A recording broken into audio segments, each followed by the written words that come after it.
Hi! Today I will show you how to remove and replace the old and damaged earpad cushions on the Sony WH-CH710N so you don't have to buy new headphones.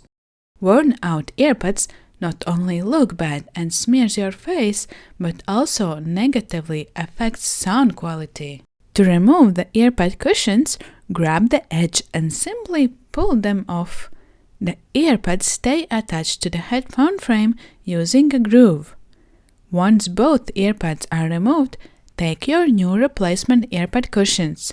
You will find the link in the video description. To make pads installation easier, stretch the edge of the new earpad slightly.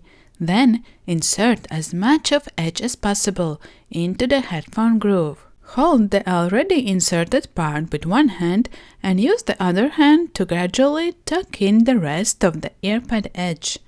Repeat this process until the entire earpad is secured.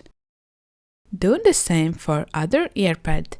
It might seem tricky at first, but with a little finger training, you will successfully restore your headphones.